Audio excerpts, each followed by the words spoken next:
Good evening, everybody. It's Melissa here. I'm from the Nature Within, and tonight we're going to be filming the Doll Maker's Corner episode 4. So for those of you that are tuning in again, thank you so much. I really love that people get to watch these videos and have their own personal experiences, and quite a few of you have actually contacted me afterwards, and we've had some really wonderful conversations revolving around these. If you're new and you're thinking, what is she doing? I have just started sharing some sessions of me coming online and sharing parts of my magical felting process with you. And during that time, I like to call it chats and waffles because I tend to waffle on a little bit. And so hopefully you pick up some other bits and pieces as well. And, you know, you never know, you might learn something, or you might just be feeling like you need to be held a little bit and have somebody, you know, just speaking about things that you might feel the same about at the moment. So what I'm going to be mainly talking about, actually there's a few things, but the first thing I'm going to be doing tonight and I'm going to be working with is I'm going to be doing a grandmother spirit doll, and we are going to start by building the heart of the doll. I know you guys love that practice, and you know that's the magical part of it. So she's actually going to look a lot different to this one. The reason why I've got her out is because she is faceless, as you can see, and this one is very natural fibers and walls. And the reason why she is faceless is because we are allowing for the spirit, for the person who the doll is for, to come through and guide them. And we can't put a face on that because often that changes and it moves as we move, and yeah, allows us to work with the spirit in a nature that isn't attached and that is kind of, you know, flowing and evolving, so to speak. So these little guys are a lot of fun to make because the person who I make them for doesn't actually get to have any say. Well, actually, I might say, you know, if you get any messages come through, let me know. But they don't actually get to tell me how to make the doll. And so this is really pure work of the spirit. So yesterday I opened up. I actually thought I was going to start the doll yesterday. And so I began to open up in the afternoon. You know, I was doing my day job, but I have the space to be able to just open up and allow things to start coming in. Now, for those of you that know me, you'll usually see me dressed in, you know, kind of greens and browns and these kind of colors, and very, you don't really see me in pink or anything like that. So I work a lot with the animal kingdom, a lot with nature, you know, quite a lot of grounded things and spirit. But, you know, where my things sit is, you know, around the animals. And so when this energy started coming in yesterday, I literally had to stop what I was doing. I was actually just so surprised and just held in like this. It was like I'd been kind of just like pulled out of my heart and just kind of floating and held and nurtured and watery and emotion and beauty and love. And I could just feel it. And these words just started flowing. And, you know, there was love and there was healing and nurture and, oh, just so many beautiful things. And I was like, wow, this is something different again. And so the person, you know, obviously that I'm making the doll for needed this. And so as I'm kind of tuning in and, you know, just allowing it to come through, I noticed someone, you know, that's familiar, but I don't personally work with too much. And some, yeah, there's one way we do. And then, yeah, for me personally though, not really as a guide. And it was Archangel Mother Mary. And so she came in and she basically told me some things that it's a bit private, so I can't repeat this publicly, but she told me some of the history to do with this person. And so we're not just going back, you know, grandmother or great grandmother or that kind of thing, but this was actually for her soul. And so this is medicine, for her soul, and something that she needs to kind of put the key in and unlock for this lifetime and to do with her gifts. And so it's not so much like we're going to be watching over you. This is a specific pathway that had actually been followed, and it's really Mother Mira's here for her to actually say, hey, we're actually going to step into this path again, and I'm here to support you and guide you. So it is just one of the most magnificent gifts to have. And I just felt like, I don't know, like, I mean, yeah, so flowy and just so still and so gentle and, you know, like serenity. And it was just, you know, it was an absolute honor, and it is an absolute honor, but it's just being able to feel something that is so different to what you usually, you know, the energies you typically work with as a person and as a soul. I know that it is 100% genuine, and it's not for me. It's definitely for this person, you know, and you really can't make that kind of experience up. So for those of you that are liquid crystals practitioners, you know that we do have the Archangel Mother Mary light body activator that we can put in with our remedies now, and we can have her overlighting the remedies. So we're going to be working with that. The doll will actually carry that frequency.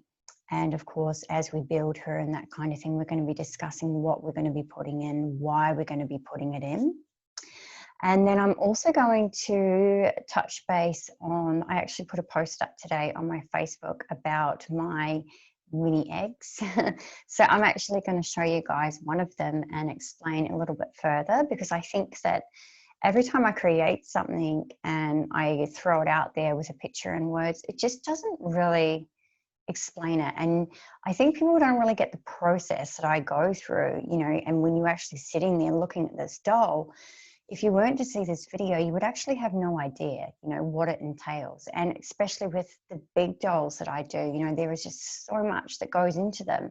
And it's not until you've actually got one in front of you that's your own that you go, oh my gosh, wow, like I understand now. So first thing that we're going to do is we are actually going to light a candle for Mother Mary and for yourselves, and for myself as well.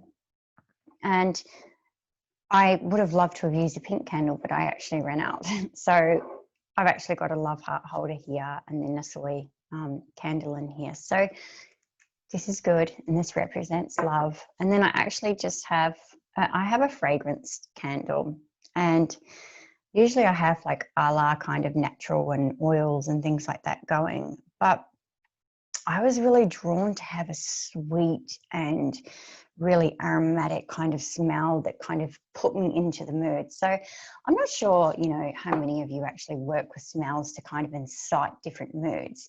This is dreamy and lovey and romantic almost. It is it's interesting, it is a Taha Afia vanilla caramel, and it's from the Glass House. So if any of you guys are familiar with Peter Alexander, they actually, this is their signature smell, and it's caramelly but almost like spicy, like Christmassy kind of thing too. So it is so good.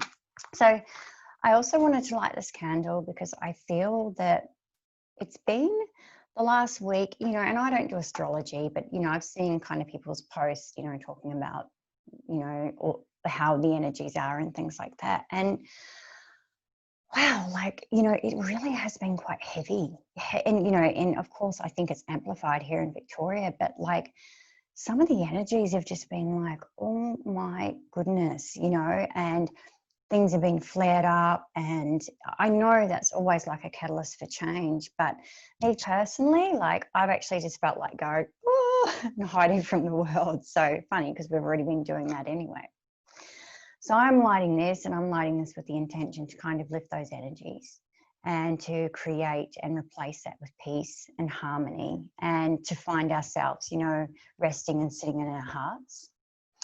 So I'm going to light that. You aren't going to be able to see it going because I'm going to have it on the table in front of me, but of course I will show you as it's lighting. We're just going to say, you know, a little thank you to Archangel Mother Mary as well for coming and being with us, for supporting this person who I'm making the doll for. And I know that whoever is watching this video, you may expect to be hearing from her as well. From, you know, she does offer healing to us. She's really here and very important at this time to support humanity. And I really love, and I actually didn't know this until Justin taught it to us when we were doing the trees, actually. And this is the thing, like, I don't really work with the angels per se myself personally. And he said that Mother Mary is actually the only human being that has gone from being a human to ascend into a archangelic person, and it is part of her dedication to us and humanity to assist us through this time. So I think that, you know, some of us kind of need to look at that, and if she does kind of come in around you, to really understand that she does have, you know, she will have the availability or the opportunity to kind of communicate with you more. And yeah, just to keep your ears and all eyes open and listening in your dream states, because she does visit. So here is our candle for all of us, and I'm going to place this down here. You might be able to, oh no, you can't see the glow, but that's okay. And then I'm going to get these sweet smells going for me.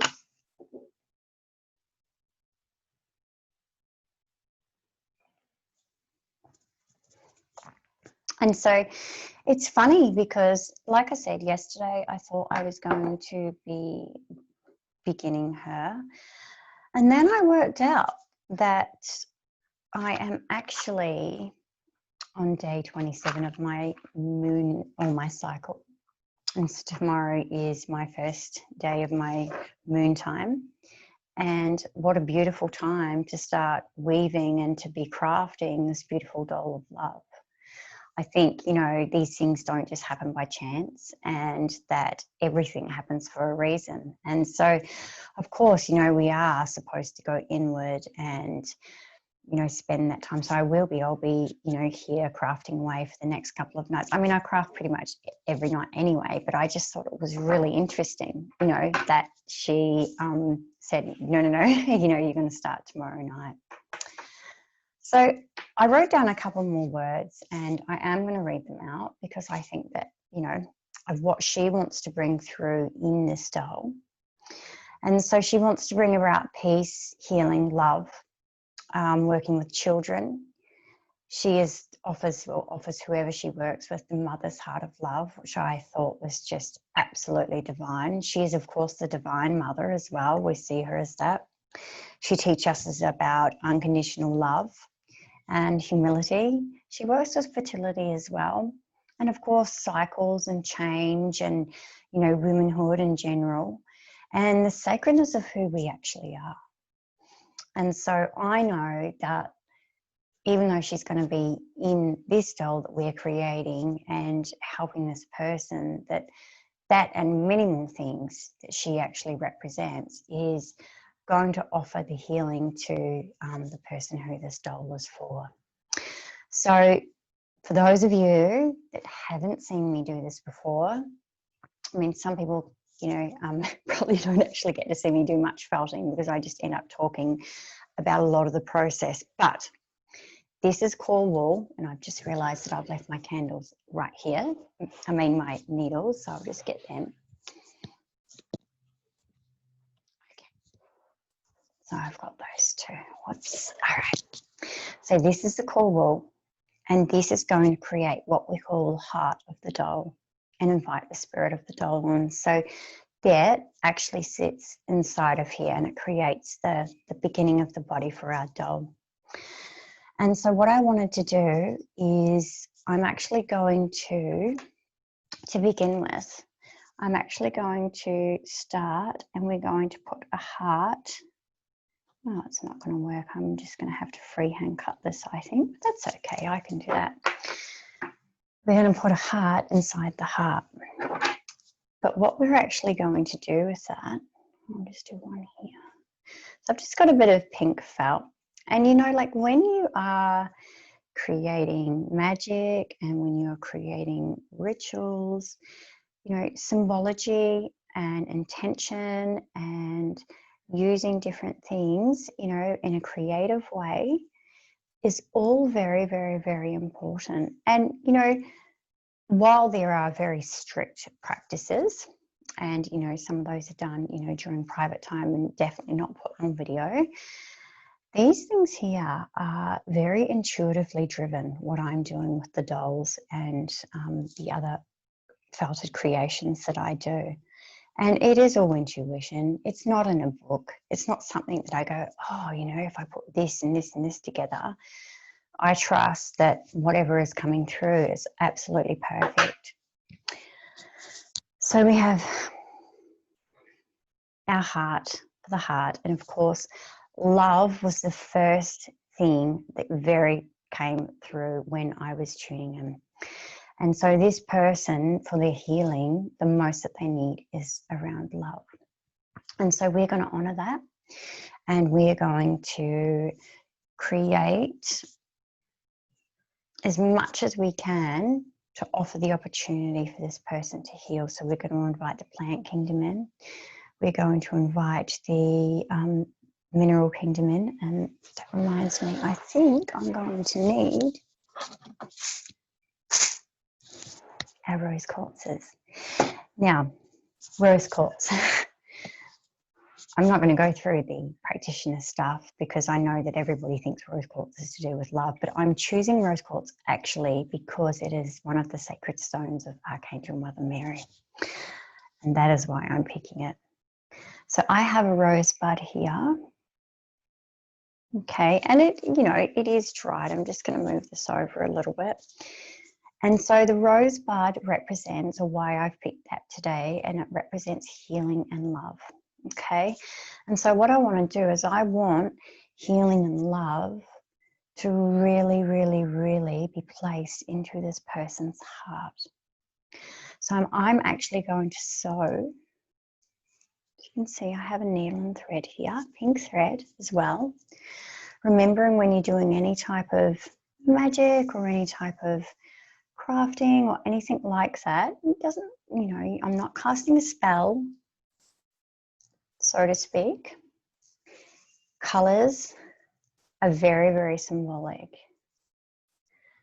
And so we're just sewing the love into the heart of the person who this doll is for. And the reason why I'm sewing it in is because I want love to stay there. Okay, we never want love to leave us. And I think some of the message that Mother Mary, you know, came in to say is this person has had some really tough times around love. And really, really, it's not that they don't want to love or they don't know how to love. They are just healing. Well, she has come in and to help with the healing around some of the things that have been created around love.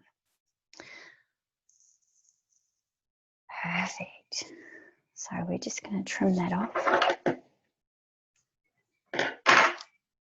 Okay, I'm just going to move this a little bit fidgety, but because I want to roll it, even though this is the middle, I'm just going to put it here because I'm going to roll it. So beautiful. So I'm going to do it facing me because I'm making it.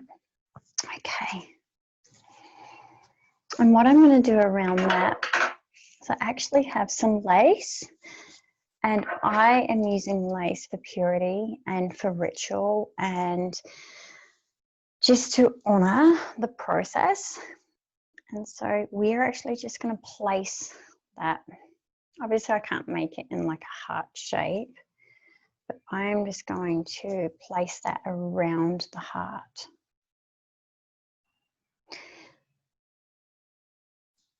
Now, it doesn't have to look perfect, by the way. All right, what next? So those of you that have seen me building with my doll's heart or heart of the doll is usually, you know, I've got quite a lot of psychic herbs in there and bits and pieces, and everything that came through is kind of like, yeah, like the complete opposite than what I would usually choose. So and I'm loving this combination. Like, it's just, you know, everything that comes to us, I think, well, no, not I think, I know it helps us personally.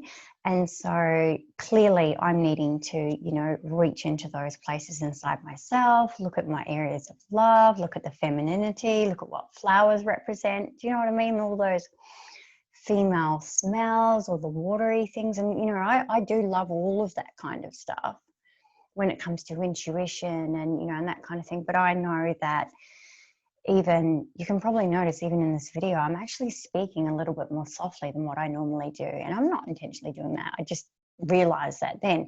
Usually, like, especially people who have had, you know, consultations with me know that I'm quite like, you know,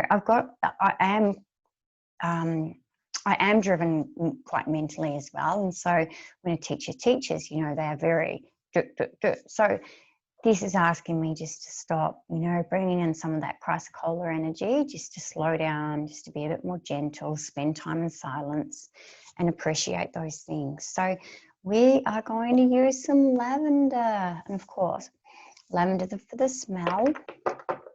And so when we use lavender, it invokes, you know, of course, love, purification, and we're also using lavender for peace. Because when we are doing healing and love, we need peace as well. We need to find peace in our hearts.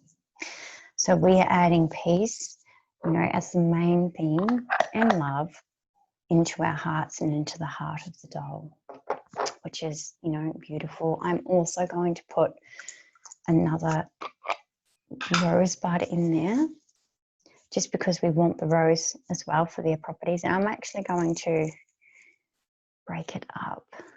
I don't know whether you guys can see, but it's just turning into this most beautiful, oh, all over my thing, color. Amazing. So pretty. Oops, sorry for that noise. All right. So we're also going to add some hibiscus.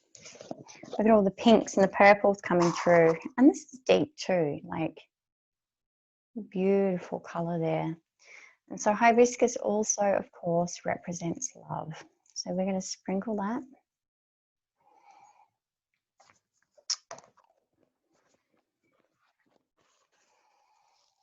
Next we have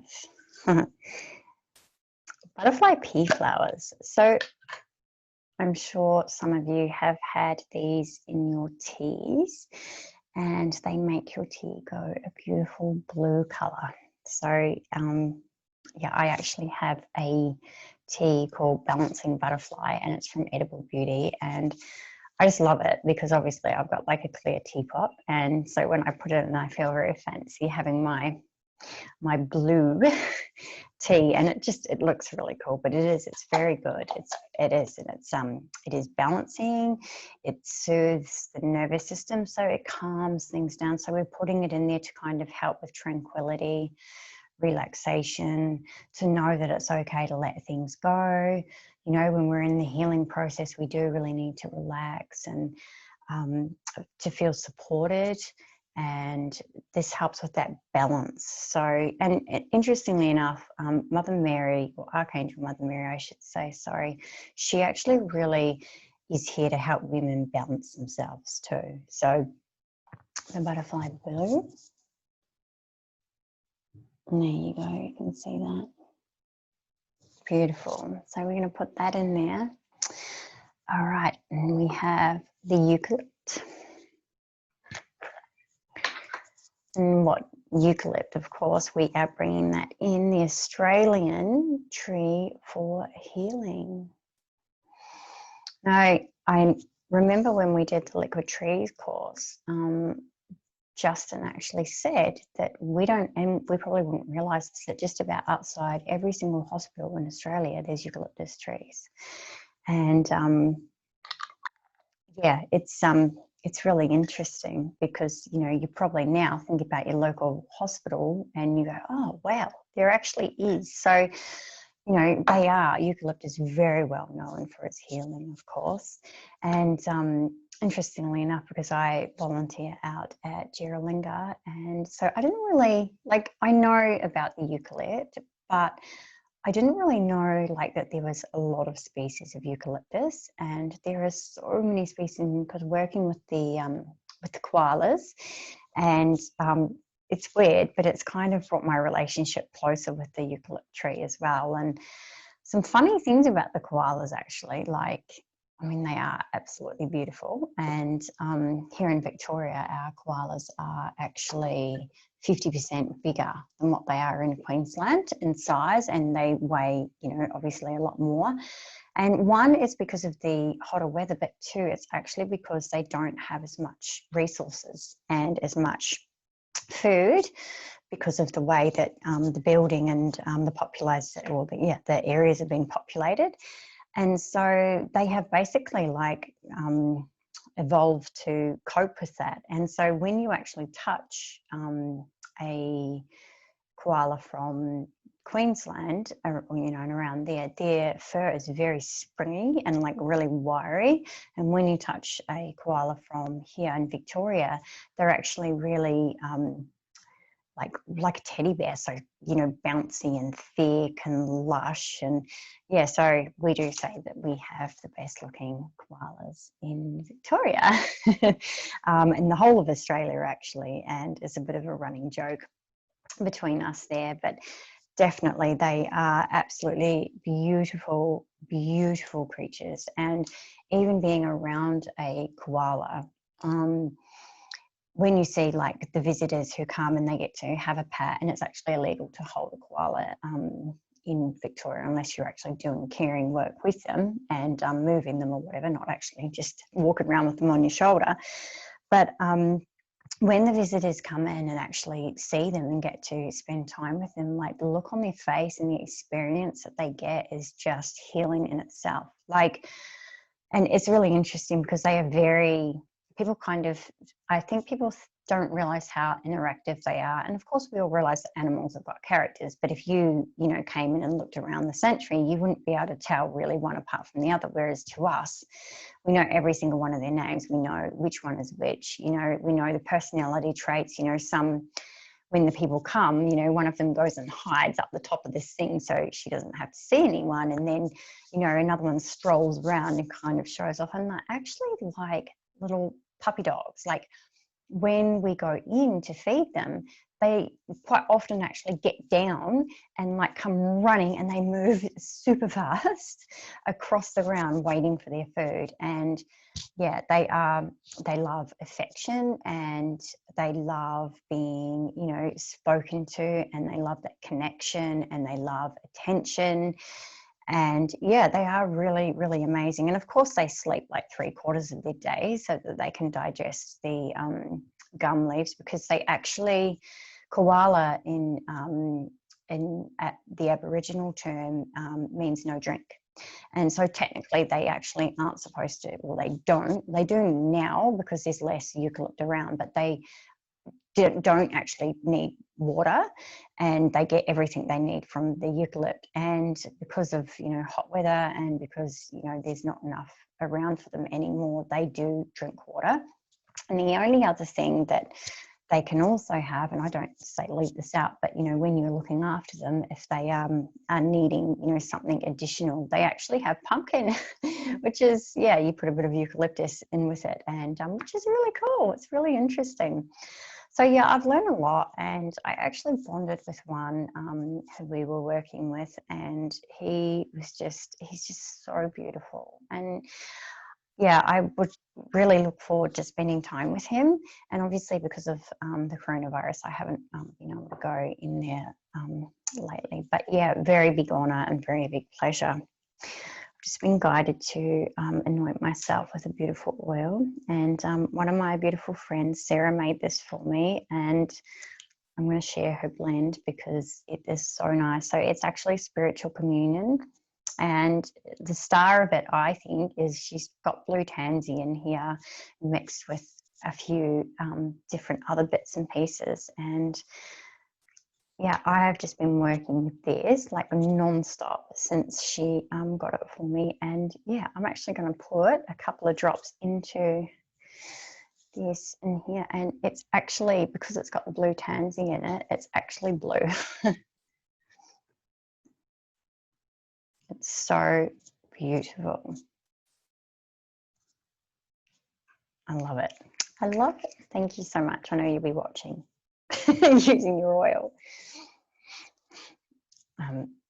Sarah is actually going to be doing personalized blends for people too. So at some point, if anybody is interested, you could leave a comment on the thing, and if she chooses to let you know, then she will. But she has an absolute gift, and I literally haven't put her blend down since she sent it to me. So yes.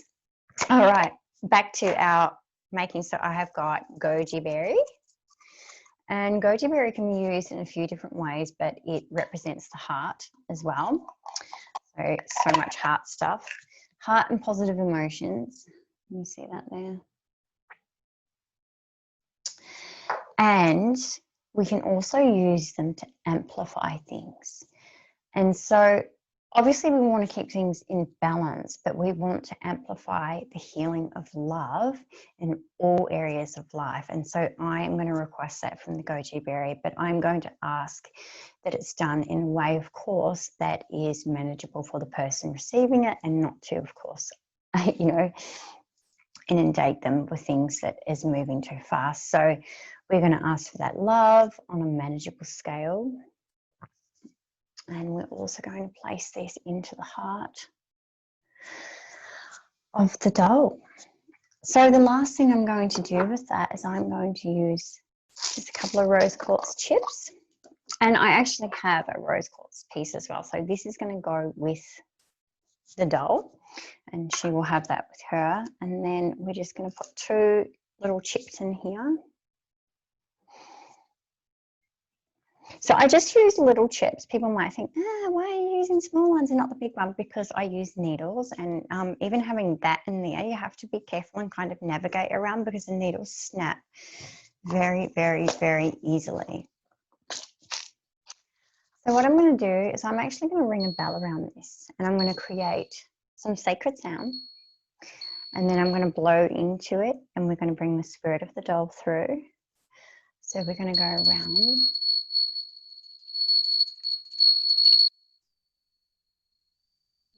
Times.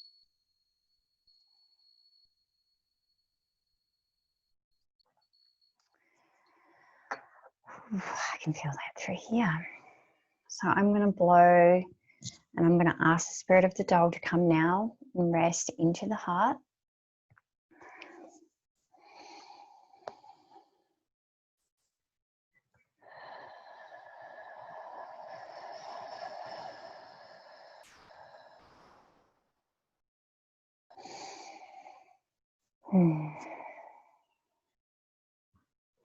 It's always such a beautiful feeling. You know, it's so interesting, you know, when you're greeted with like love, and like the corners of your cheeks start to kind of turn inwards and you can't control it. This is what this doll is bringing, that feeling. And I feel a little bit teary. And I'll start crying on camera. But yeah, wow, that's pretty amazing. Okay. So I'm actually going to unwrap. I was crafting last night with something else, and I had wrapped. I actually, no one probably does this, but there's a heaps of tools and things, but I actually rubber band like 2 or 3 needles together if I'm doing like bulk, you know, bulk needling. I just find like I have these big tools, like I've got this one, and ouch, by the way, like I have stabbed myself. But you know, I was actually doing this and I'm like, you're going to stab yourself in the hand. Oh no, I'm not, because I'm watching. And I just went crack. Like it was like I controlled it. I was like, what on earth are you doing, Melissa? But anyway, so I actually more commonly like do this. And this is such a Bundy way of doing it with all these flash, you know, things you have out there. But this works for me. So for those of you that have seen my explanations about the needles, that's good, but I'm going to explain it again. So these guys here, they all come in different sizes and also different gauges, so to speak, and the gauges like depend as how thick it is and through here. And they also have different what we call barbs on the spike, and so they create different kind of ways that the fibers come together. So when we put the needle into the fiber, it pulls everything and it starts to kind of knot it up. So if you haven't seen felting done before, it is, some would say, a tedious process. I actually say it like brings you into it like a trance-like state. So it's very soothing and very beautiful, but you do have to be very patient to felt. So this one here, I'm trying to find the camera. Oh, you can't see it. Oh, you can. Well, someone might be able to, but see there's like little things taken out of it. Yeah, you can see it. So the plus side is needles aren't very expensive. The downside is they really hurt when you stab yourself and you always bleed. And the downside is if you get yourself really badly, you can end up with a snap needle in your finger. I don't recommend doing that, and touch wood, I haven't had that happen to me yet. But yes, so you do have to be very careful, mums, if you just decide to go and, you know, you get your little one out felting. Yeah, you need to supervise them with these needles. So I am just going to have a little sip because I am waffling once again. All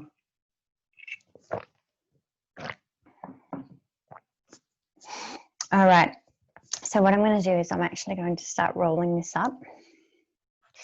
Now the trick to felting, for those of you that haven't heard me do this, is tight, holding it tight. So I am a little bit cheeky and I sometimes do this and hold one bit into place. Now all of our stuff is in here. So we've actually got the little crystals in this part. And so I actually have to be very careful not to really, really toughly. See, I can feel that there. So if you're going to make stuff and put things in, you have to actually be really careful because you can end up basically like snapping your needles all the time. And when you first start felting, you know, remembering I'm like 4.5, maybe 5 months now into felting, I snapped so many needles. So if you're going to start yourself, you actually probably need to like buy a few packs of them rather than just like 1 or 2. So I remember when I was doing like my second little project, I like snapped my needle, and because I only had 2 and I couldn't finish, you know, and I had to wait for the needle to arrive to me, and that was a pain in the behind. So yeah, just make sure that you get a few. And so what I've got underneath here is a foam block. So you are going to need something to support the needle. You can't just obviously like felt onto table or your lap or anything. And if you don't have one of these, you can get them obviously from like Highland Felting or whatever, but if you don't have one of these, you can actually just use like a thicker like dish, you know, like the dishcloth. But I don't, and I'm actually looking, because even though I craft, I don't really do sewing, and so I'm actually looking, people make them, and I'm actually going to look for somebody to make me a nice one, because you can make, you know, nice fabric ones. Don't sound as offensive on video. That's I think that's part of the reason why I don't actually sit there and talk heaps while I'm doing this, is because of the sound that it makes.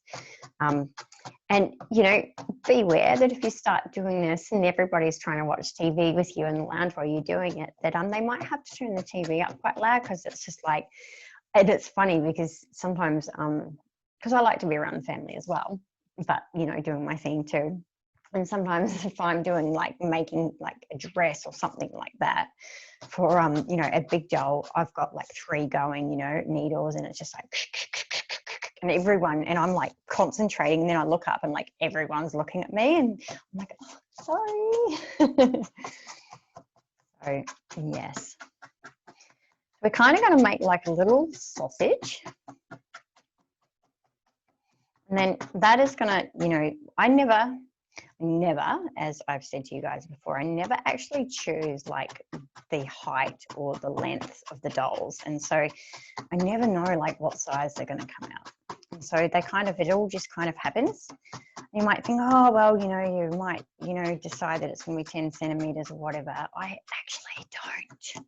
I never have any idea. And so these guys too, like they just kind of come through as they're going to come, and however that may be. So I'm just tucking the ends in here, and then I'm going to do some more folding.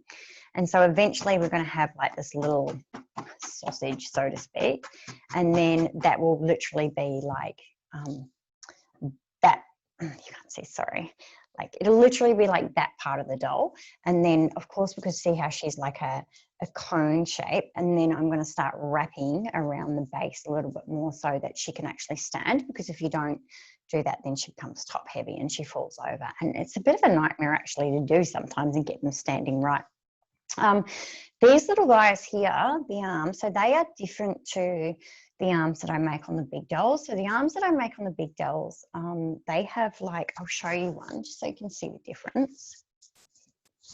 This is one that I'm making, and it's okay because the person I'm making for has seen this part though. So this here, I've actually made like proper hands and arms, and so this has actually got like, and she looks an odd shape because I actually wanted her to be like this tall, you know, looking down type doll. And this is the first like that I've done that is really fantasy based. So you'll see her when she's finished. But this here is wire, so armature, and then it's actually made with the core wool wrapped around that and then felted on. And these here, individual little, her hands are actually with wire, and then it, you know, I've actually made each tiny finger individually, and then created the hand around that, and then joined it onto the arms. This is very difficult and very tricky and takes a long amount of time. This is how people make their animals and things like that. And so we have the wire so that we can move and bend, and do you know what I mean? Because she's going to be holding some things. So these guys here, much more simple, and this is with a pipe cleaner. And so the pipe cleaner, the wool was just wrapped around it, and we do a little bit of felting, but it's not as solid and not as kind of tight in, and so it is that fuzzier, you know, kind of look. It's not, yeah, that really, really smooth, like this is like, you know, like, oh, it's got sparkles on it, but it's like super, can you see there? It's like super tight, you know, really tight felting. You see there in the wrist and that kind of thing. So that, anyway, and that is really very sturdy, super sturdy. So yeah, that's, oh, I'm just going to put her down there so I don't fall off the chair. All right, so yeah.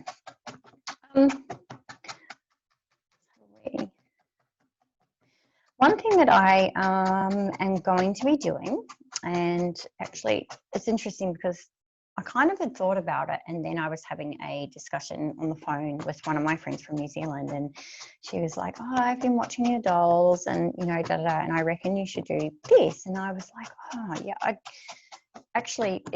I am, and so I am going to be doing it, and I've decided that I'm going to make memorial dolls. And so mainly for, and it's interesting that I'm talking about this now and I'm making Mother Mary. I'm going to be making memorial dolls for women who have lost their babies. So women who may have had miscarriages or stillborns or anything like, you know, anything along those lines. I thought it would be really, really beautiful to make a memorial baby. And it'll just be really simple. So it's not going to be, you know, again, it's going to be faceless because, you know, we don't want to put a face to the beautiful spirit or the wee earth angels that have left too early. And so what I'm going to be doing is I'm going to be using that and a combination of the liquid crystals as well. And so when you get your memorial doll, when a person has a memorial doll, she will arrive, or he will arrive, or they will arrive, depending on what we've discussed. And you'll actually have a trinity of liquid crystals to work through. And these can be really, really tailored to you. So, you know, it might represent the year that it happened. It might represent a season, you know, that these things took place. It might represent a name that may have been chosen. It might represent a favorite color, whatever it is, the names of the parents. All of these types of things will be especially created for you. And inside the memorial doll or the memorial baby, I'm also going to be building, like I do with my herbs and bits and pieces, something that represents this journey and this memory and this, I guess, the opportunity to say goodbye or have it as a lasting energy around inside your home. And so what you're going to be able to do is take the liquid crystals that help with that healing and help with that, you know, it could just be honoring, you know, some people don't necessarily have to have healing around everything, but the honor, the recognition, the process, you know, for everybody involved, and you will have a way that you're going to initiate it. I'm not going to talk about it here, but there's going to be a ritual that you undergo when you receive your memorial doll. And then once you've finished, you can either choose to bury your memorial doll and give her a burial or him into the earth, or you may choose to keep your memorial doll and, you know, place it into a bag or into a pillow, you know, into your pillowcase and sleep with that and have it with you forever. Whatever you choose to do with it, you may choose to, you know, like leave it, because it's going to be like a baby, you know, you may choose to leave it somewhere where somebody else may find it in nature. It's totally up to you. I originally thought burying them is probably, you know, what a lot of people will do.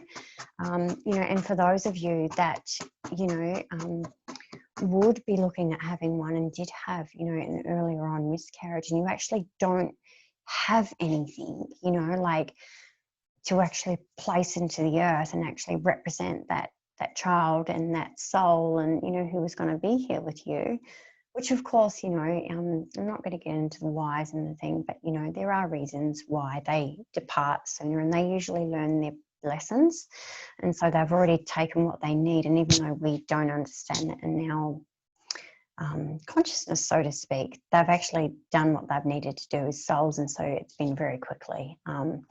But of course, it doesn't make it easy for the people who choose to offer that. Remember, you're offering that soul, that quick learning, which is actually a really brave thing to do.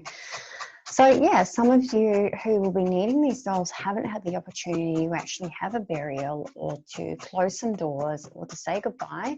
Some of you may want to keep this doll around as a memory, you know, as part of, you know, part of your life in some way or another. And whatever you choose to do with that is totally up to you. But I am going to be doing those, and I will be, I don't know, I've got one to do, and I'm not sure whether I'm going to do it on camera or not, because it is a really personal thing. But I will definitely be able to show the end result, obviously without all the, you know, because there'll be write-ups and things like that. So I won't be able to share the write-ups, but I'll be able to show you the memorial dolls, and then you'll be able to have a little look. And, you know, I think it's a really beautiful way just to honour, you know, our feelings, and to honour, yeah, I guess the process, like I said before. And yeah, I think sometimes, you know, just because, you know, especially if it happens in, you know, the early stages, or even, you know, for people who have, you know, controversial and all, but people who have had terminations, you know, some people have had terminations and really never moved on from it. And, you know, there's absolutely no judgment here, because everybody does what they need to do. But you would know inside of you if this was you, you know, and you kind of thought, wow, that sounds like something I need. We do, I am going, I always say we because I'm talking about the nature within, but it's me anyway. But, you know, it's for all of that. Okay, you know, it's for anyone. There is absolutely no judgment, and, you know, you don't feel like you can't contact me if that is, you know, the reason why you're grieving a loss. Absolutely, every loss is valid, and you know, and your journey in healing or working with that is just as valid as somebody who has a stillborn or somebody who, you know, because it's part of you, it's part of your life, and it's part of, you know, these things can really affect us. So yeah, I think it's really beautiful, and it is a different area of my work that I haven't really ventured into before. I mean, obviously I see clients and that type of thing, and we work through things that way, but, you know, the felting that I'm doing is just kind of, I don't know, like I think it's just evolving, and there's all these different things that are kind of coming in, and I'm not really controlling that in that aspect. It's very spiritual, and it's really funny.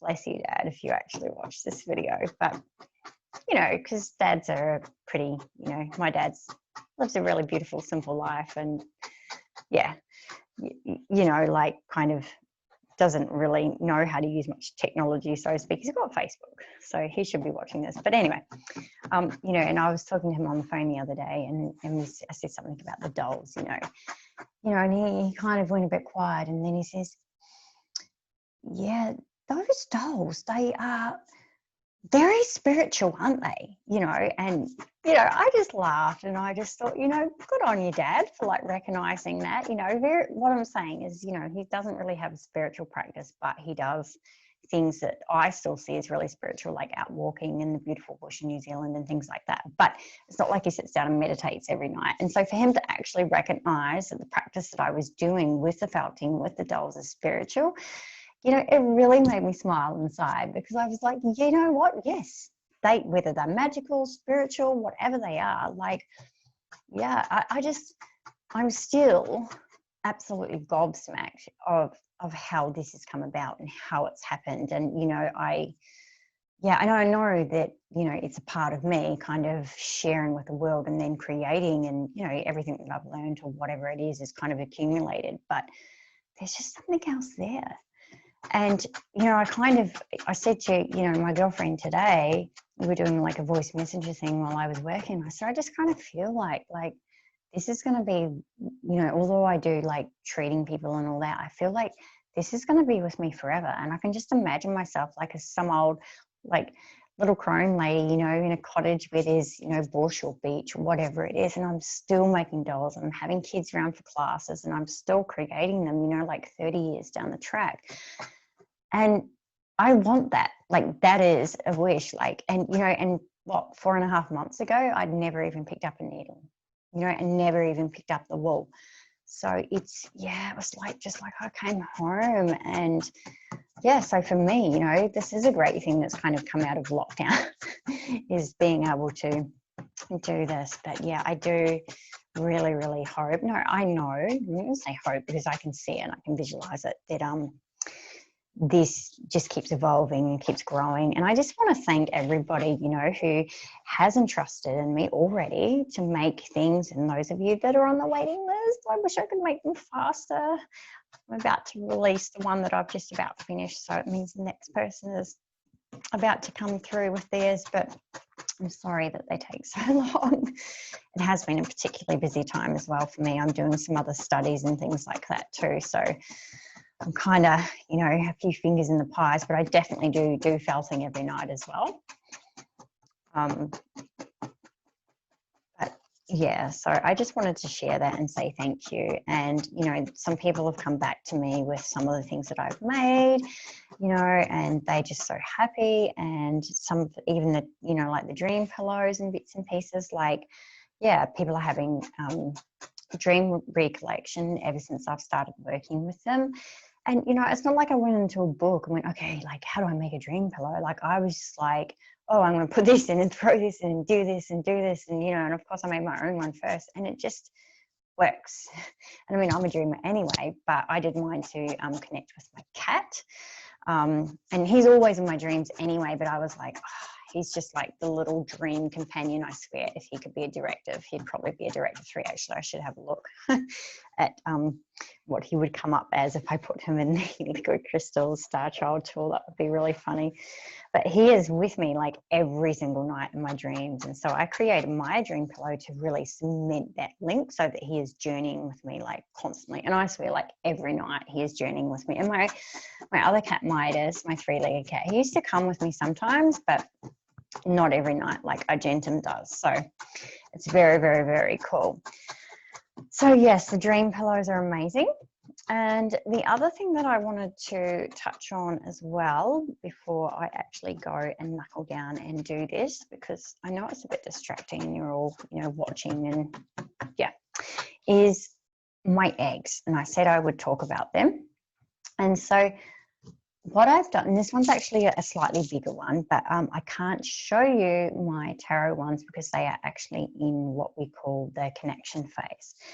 So I just put a thing up, as I said earlier on the video, on my Facebook, and it is for either your tarot decks, it can be for your runes, it can be for oracle decks, it can be for staves, it can be for anything that you use, you know, for readings or yeah, so anything like that. And what it is it's an egg that connects you to your runes. So I'm not sure whether I actually told the story of this one and the magic that came with it. So maybe I should tell you the story about this first, and then I can explain what it is I'm offering to you, because the story is just the coolest. So if I've already said, well, I know I did it like in a small story, but I don't think I did it on video. So I got my rune set. I got a new rune set. So I just want to show you guys. So these ones are just bone. Oh, I know I'm going to end up tipping them everywhere. Can you see? Probably not. There you go, you can. Okay, so I ordered a new rune set, and they came in like a different bag. Like it was just like a calico bag, and I was like, I always get something to put my things in. So I was like, I'm going to order something, you know, to get them in. And so I was like, got a message saying, you know, you can't actually use your runes anyway until you link these ones. And so I was like, okay, I'm going to make a egg. And so what I did is, this is actually quite a big one, and because it's in with my rune bag, it's okay, but usually I make them a lot smaller so it's universal and it can go in a tarot bag or whatever, because my tarot bags are really quite skinny, and so it's usually about half the size of this.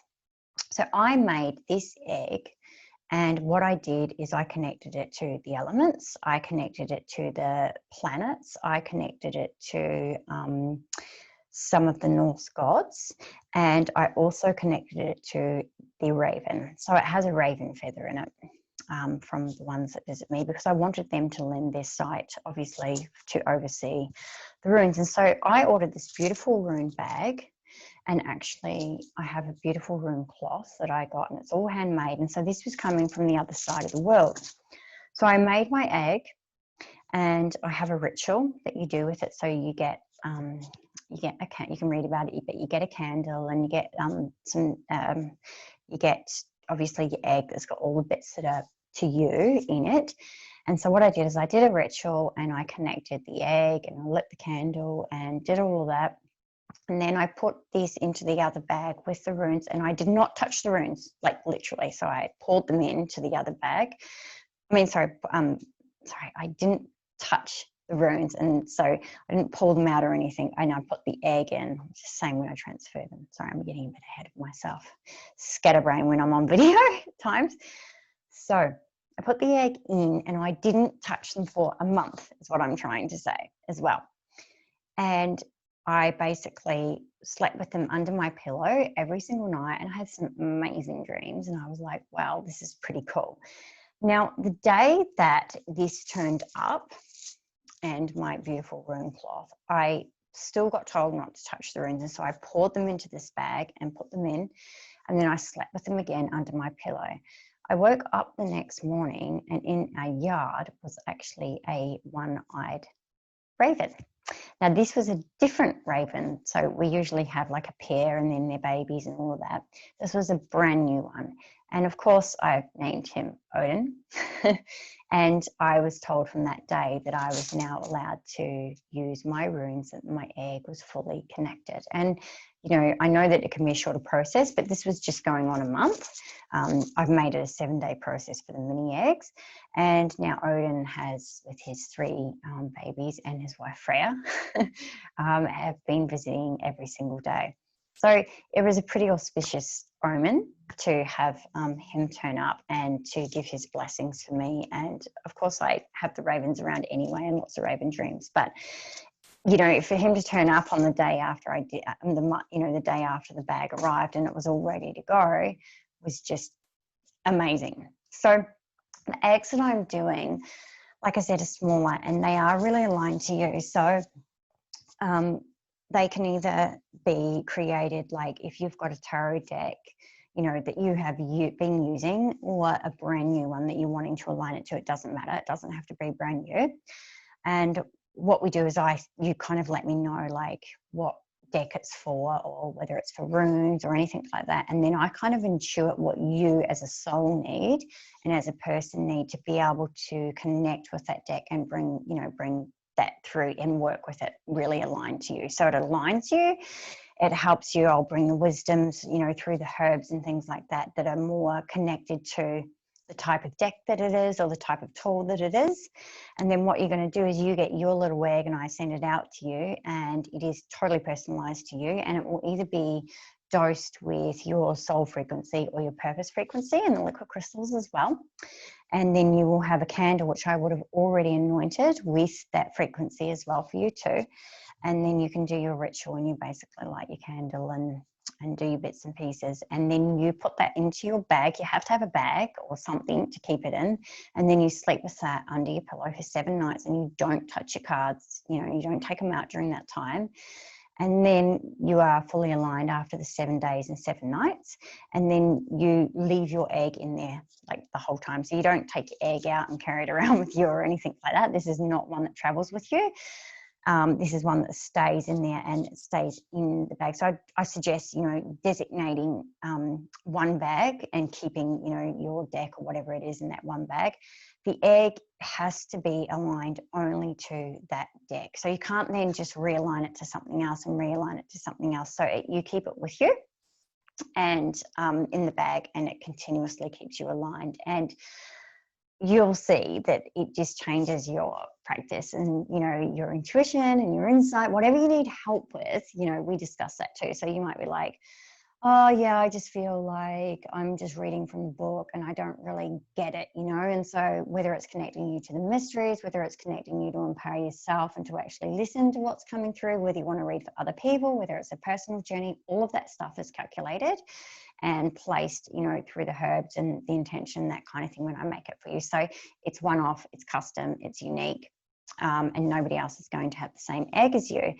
So some of you might say, oh, well, you know, you've got like the mini pocket pillows that are there, and, you know, they're kind of like half the price. And they are, but they are actually completely different. So I thought it's best to explain it a little bit. They actually only have one herb and one crystal, and they're more like an affirmation. So like, I am intuitive, or, you know, I am courageous, or I am this. And so you can read the write-up on that. But that's, so you might just see these 2 small things and think, oh, this one's this and this one's this. So there's probably about 15 or so herbs that go into the egg for the tarot cards or for the runes or whatever. And so, yeah, compared to the one in the mini pocket pillow.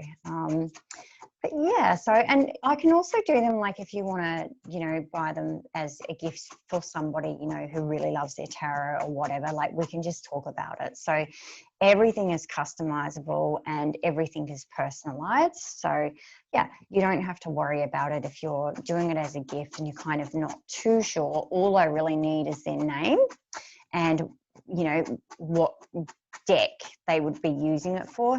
If you don't want to kind of divulge that kind of, you know, actually let them know that they're getting a prezi, you can just let me know whether they're doing tarot or whether they do oracle. So, you know, like if you're an angel card reader or you love your angel cards, you know, of course I'm going to make one that links you to the, you know, for angelic communication and links you to the angels. And, you know, it's all about lessons of power and all that. So we'll be using power herbs and, you know, it's, yeah, so they are definitely attuned and intuitively, you know, placed in there by me through the knowledge that I have about these things. Yeah, so I think it's a pretty exciting offer, and it's definitely for somebody who wants to really deepen their practice. It is, I guess, you know, like depending on how you use your cards, and, you know, some of you may be using it, you know, to actually read for people a lot, and that's what you do in sessions. So you definitely need something like this. You might go, this is what I do, but I want to bring in more clients around it. So let's focus it on, you know, abundance as well. And so we're going to link that abundance to your reading, and then, do you know what I mean? And then, like, so what you're kind of putting out there attracts and comes back into you. So yeah, there's just so many possibilities, and I can't write it all down on a little, you know, on a little ad listing. And so it's really so hard. I wish you could kind of have like a voice snippet to explain it, but that's what these videos are for. You know, this is for you guys to kind of see the essence of what I do and to really, really gather that, you know, that understanding and, yeah, working out things that, you know, might be right for you. But I can tell you now, like I'm already, you know, really, I guess, like I love working with the cards and that kind of thing, but doing the egg is just kind of taking it to the next level. So when you're looking at colors and, you know, your choices and things like that, sometimes we might use colors for them that are, you know, representative to the kind of magic that we're doing, or, you know, with the intentions, or we might be connecting it to the earth or to an element or to, you know, a certain god or goddess.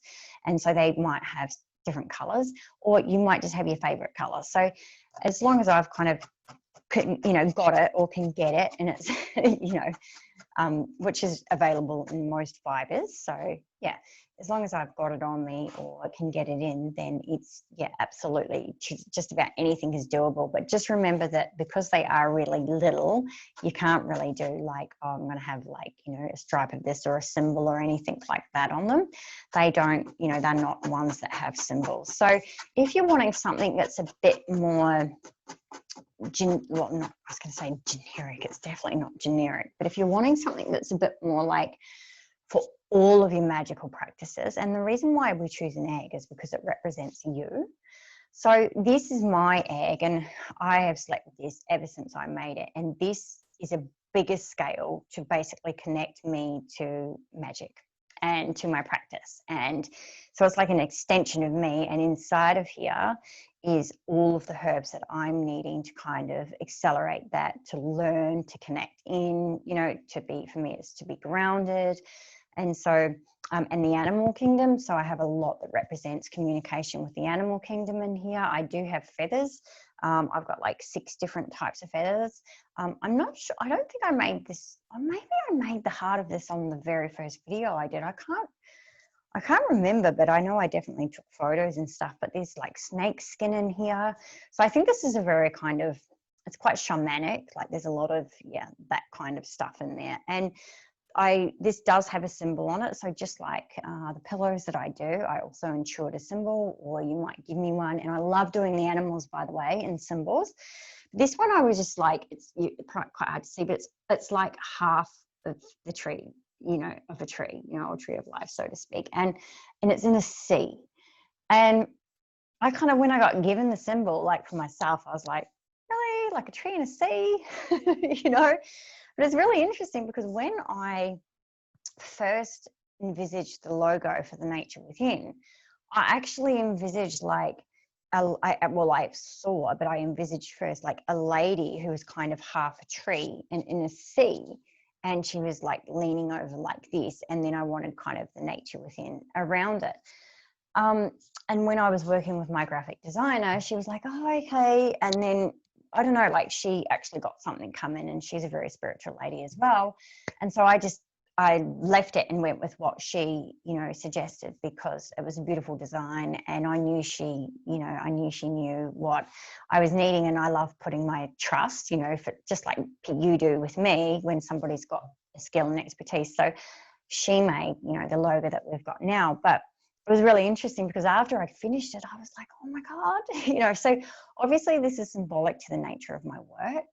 And yeah, so I have slept with this, like I've only just pulled it out now, and it's really funny because it's so like, oh, it's got so many herbs in it, and I'm really cheeky. I like put it in my pillow, and like I always give like Justin a bit of a hard time, and I'm like, oh, can you touch my egg to give it good luck? And I'll like push my pillow, and he's like, get your egg away from me. And he's like, stinks, you know, because it's so herby. And I secretly turn it around and put it in between us. He won't watch this till the end anyway. But anyway, yeah, it's really funny. So this one here, it's bigger, and it connects to a whole practice. So let's just say your gig is like mine and you love, you know, the animals and, you know, that type of thing, and the earth and earth magic and all that. We create one for you. You might want one that focuses on like general healing, you know, as yourself, you know, you're a healer. And so we need to create that healing for you so you can be held and supported. So then you can offer it to other people. You know, you may want it to really work towards something big in your life that you've been struggling with. And so we're going to place that into the egg and actually use the herbs and things like that to heal that. And, you know, with something like that, you know, that might not actually stay with you forever. You may actually bury that in the earth when you felt like you finished it. So there is so many options with these things. And, you know, I guess that's why I do these videos, because they're just like parts that are kind of these things that live in me. And then I'm just like, oh, we can do this and we can do that and we can do this. And I'm just like, how am I going to let these people know about these things? Like, so this is why you join me for my waffles. So anyway, there are so many things. The other thing that, or the last thing that somebody has suggested to me and asked me to make, which I haven't done yet, so I'm actually going to make one for that person for her child, because she suggested it, is a worry egg. So for kitties. So really a worry egg is probably like the mini pocket pillow. But I will make an actual egg instead of the pillow, and it probably will be actually the size of this. And so if you have a kitty that is nervous, if you have a kitty that is really sensitive, what I'm going to be doing is working with the Star Child Directive crystals, and I will actually be creating the crystals that help them out, because they're emotional little beings, and worry eggs. So this will be like a companion. So whatever it is that they're struggling with, they will actually be able to have that, and we place that inside of there, and we have the intention to heal, you know, and work with that for them. So it's kind of like a, you know, like you know, a lot of kids were nervous about, you know, what's going on with this year, you know, with the corona, and being either, you know, having to be at home and then having to go back to school, and it's scary because why aren't they allowed to live like normal and that kind of thing. So a worry egg, a comforter, you know, if someone's getting bullied or anything like that, it can be really nice for them to have something. So, you know, if somebody is getting bullied, we would create this worry egg that gives them love, that gives them support, or, you know, perhaps they need courage. Whatever it is, we can, you know, have a talk. Either I'm happy to actually talk to your child about what they might need in of course, a kiddie language way, or I'm happy to talk to a mum or a dad as well. So worry eggs are coming. I just haven't listed them yet. And if you think, oh my goodness, I really like need a worry egg like right now, just send me a message or put it in the comments, and we can sort that out for you. So the little things like these dolls and this kind of thing are created in between kind of the big dolls. So I'll be working on a big doll, and then someone will say, I want that. And so I'll go, okay, I can do this for you this week. And then I'll do somebody else's small project next week, and that type of thing. So I don't just shove all the small things in front of all the big dolls. I kind of space them out. So contacting me first before you just go and buy things on Etsy is probably a good idea. And you can actually send me a message on Etsy anyway as well. So I'm not sure how long I've been talking for, but I think, yeah, it's actually quite late. I think I'm going to get going, and I think because then I can really focus on getting this done, and, you know, concentrate on you know, continuing to bring these energies in and working with this. So I just wanted to say thank you so much for joining me. Thank you for listening. Thank you for watching. Thank you for probably laughing at me when I say stupid things. I hope it brought a smile to your face, and I look forward to hearing from you guys if you are needing any of this work done. And yeah, have a nice, it'll be probably tomorrow when I post this. So have a nice evening and have a nice morning, and we will connect with you all very, very soon. Bye.